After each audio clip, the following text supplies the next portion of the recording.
She entered the boardroom like a storm in silence, confident, composed, and ready to close a deal worth $100 million. But within minutes, the smiles turned to smirks, and the air grew thick with disdain. To them, she wasn't a CEO. She wasn't a visionary. She was simply a black woman they thought they could break with humiliation. But what they didn't know was that the very arrogance they wielded like a weapon would soon become their downfall.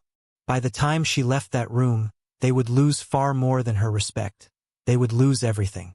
Aisha Morgan's life was a story of battles and victories. She wasn't born into wealth or privilege. She was born into struggle. Growing up in a small neighborhood in Atlanta, she had seen her mother work 2 jobs just to keep food on the table. From a young age, Aisha learned that respect was never handed freely. It had to be earned, sometimes clawed from the hands of those determined to deny it. Her brilliance carried her through college on scholarships. Her grit built a company from the ground up, transforming her small idea into one of the most sought-after tech platforms in the world. Overnight, she had become what many thought was impossible. A black woman CEO commanding the attention of Fortune 500 companies. When the wealthy Sinclair family, an old money dynasty with global influence, approached her with a $100 million deal, it seemed like the final validation of everything she had worked for. The partnership would catapult her company into global markets, the kind of expansion that could change the industry forever. But behind their elegant smiles and polished manners, the Sinclairs carried a reputation, a quiet cruelty, a history of belittling those who didn't belong in their circles. And as Aisha walked into their towering glass headquarters that morning, she had no idea she was walking into a test that would shake the room to its core. The first signs were subtle, almost invisible to anyone who wasn't used to looking for them. The receptionist's pause before acknowledging her. The guard's eyes scanning her ID a second too long. The way executives whispered into their phones as she passed by, "She's here." Inside the boardroom, a grand chandelier cast a cold light across the polished table where the Sinclairs sat waiting. At first, their smiles were cordial, but thin. The eldest leaned back in his chair, watching her like an intruder. The younger ones exchanged glances that weren't meant to be hidden. The moment she began her presentation, the interruptions started. They laughed at her projections, calling them naive. They butchered her name deliberately, even after she corrected them. One leaned over and whispered loudly enough for her to hear, "This is the one they're calling a CEO?" Another muttered, "Must be some diversity program gone too far." Her stomach tightened, but her face revealed nothing. Each remark was like a blade, designed to slice away at her confidence.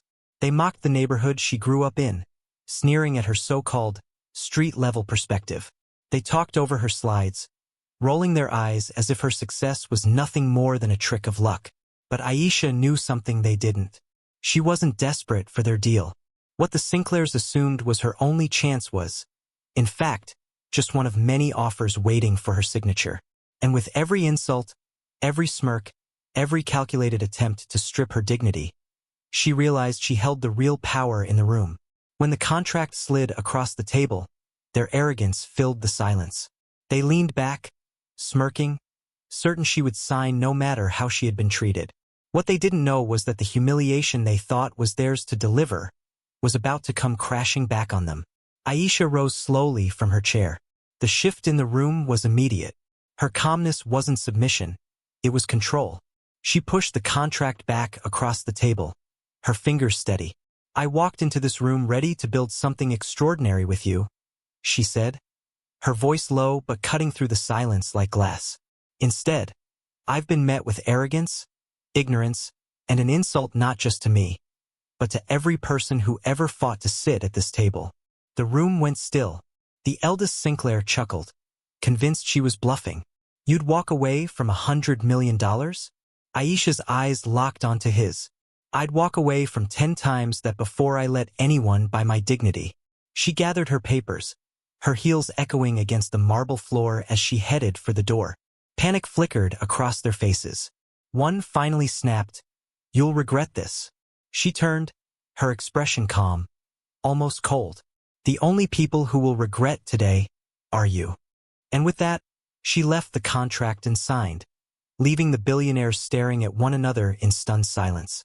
In that instant, the humiliation they had tried to place on her now sat heavy on their own shoulders.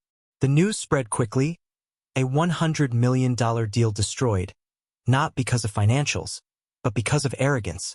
Whispers turned into headlines. The Sinclairs, once untouchable, were suddenly the subject of scorn. Industry leaders called it a monumental mistake. Meanwhile, Aisha's defiance turned her into a legend. Within weeks, competitors who admired her courage lined up to partner with her company. Deals poured in bigger, better, more respectful than the one she walked away from. Within a year, her company doubled its valuation, while the Sinclairs quietly lost their standing in industries they once dominated. But the greatest victory wasn't measured in dollars. It was measured in voices. Young black women in classrooms, aspiring entrepreneurs in small towns, professionals fighting to be seen. Suddenly, they had a story to point to. Aisha had become proof that walking away from disrespect wasn't weakness. It was strength. For the Sinclairs, the $100 million loss was just the beginning. For Aisha, it was the birth of a legacy. And for all of us watching, one question remains. How many more powerful voices will the world try to silence before it finally learns that respect is priceless?